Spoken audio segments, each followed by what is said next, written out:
कि 1% ही पाया जाता है। CVT का मतलब होता है सेरिब्रल वीनस साइनस थ्रोम्बोसिस। तो इनको CVT नाम की ये बीमारी पाई गई। इस केस के माध्यम से मैं आम जनता को 2 संदेश देना चाहती हूँ। पहला कि जो एक नॉर्मल सर दर्द होता है उसको आप अनदेखा ना करें। अगर आपको तेज सर में दर्द है तो उसके लिए आपको डॉक्टर से परामर्श लेनी चाहिए, क्योंकि सर दर्द जो है वो हर सर दर्द माइग्रेन नहीं होता। ज़्यादातर पेशेंट समझते हैं मुझे तो माइग्रेन हो गया, एक गोली खाई और ठीक हो गया। मैं बोलूँ? मैं डॉक्टर मोनिका सचान, मैं यहाँ पर न्यूरो फिजिशियन के पद पर 5 साल से कार्यरत हूँ। मैं आज आपको एक केस के बारे में बताना चाहती हूँ। ये पेशेंट हमारे पास आए थे, इनको 3 से 4 दिन से सर में दर्द हो रहा था, जिसके लिए ये नॉर्मल मेडिकल स्टोर से दवा लेके खा रहे थे। फिर ये चौथे दिन जब हमारे पास में आए तो बिल्कुल एक्यूट कन्फ्यूजनल स्टेट में थे, मतलब एबनॉर्मल बिहेवियर करके हमारे पास में एडमिट हुए। जब हमने इनका पूरा वर्कअप किया, during the course of hospital admission इनको सीजर्स मतलब फिट्स भी आ गए थे और ये कम्प्लीटली बेहोश हो गए। जब हमने इनका स्कैन कराया तो इनके स्कैन में एक CVT होता है, एक तरीके का स्ट्रोक, जो कि 1% ही पाया जाता है। CVT का मतलब होता है सेरिब्रल वीनस साइनस थ्रोम्बोसिस। तो इनको CVT नाम की ये बीमारी पाई गई। इस केस के माध्यम से मैं आम जनता को 2 संदेश देना चाहती हूँ। पहला कि जो एक नॉर्मल सर दर्द होता है उसको आप अनदेखा ना करें।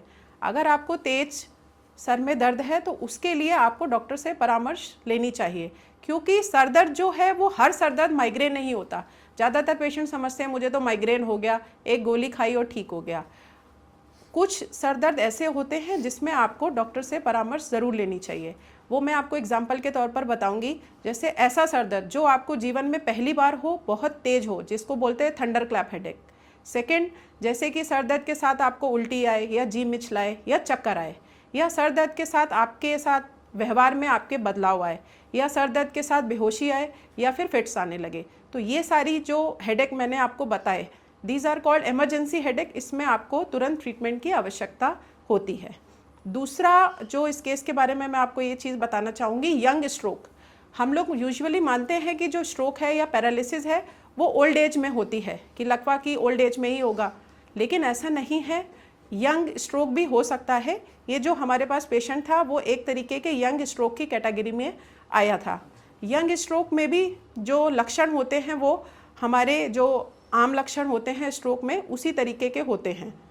तो एक नॉर्मल सर दर्द, ब्रेन हेमरेज भी हो सकता है, इसलिए आप सर दर्द को बिल्कुल भी अनदेखा ना करें और यंग लोगों को भी अपना स्ट्रोक प्रिवेंशन कराना चाहिए। यही मेरा उद्देश्य है आज के इस केस को लेकर। धन्यवाद। मैं यहाँ पर मेरी जो सुविधाएं हैं, OPD सुविधाएं, वो डेली हैं 10 से 2 और 4 से 6 और 24/7 इमरजेंसी में हम लोग अवेलेबल रहते हैं। Thank you. गुड आफ्टरनून, मेरा नाम प्रतीक वर्मा है। 30 तारीख को मुझे बहुत अजीब सा फील हो रहा था। मुझे मतलब बहुत अटपटा सा फील हो रहा था। मैं पहले किसी दूसरे हॉस्पिटल में गया, वहाँ पे भी मेरा ट्रीटमेंट हुआ। फिर मैं घर चला गया, वहाँ से मुझे डिस्चार्ज कर दिया गया। फिर मैं जब मैं घर गया तब उसके बाद मुझे तब भी अच्छा नहीं लग रहा था। फिर मैं क्षेत्रपाल आया। क्षेत्रपाल में आकर के मेरा ट्रीटमेंट हुआ। डॉक्टर मोनिका ने मेरा ट्रीटमेंट किया। यहाँ पे आने के बाद मुझे इतना अच्छा ट्रीटमेंट मिला कि मुझे 8 दिनों के अंदर मैं परफेक्ट हो गया। तो इसका यहाँ पे आने के बाद बहुत ही परफेक्ट लगा मुझे और बहुत अच्छा ट्रीटमेंट मिला और फाइनली मैं परफेक्ट हो गया।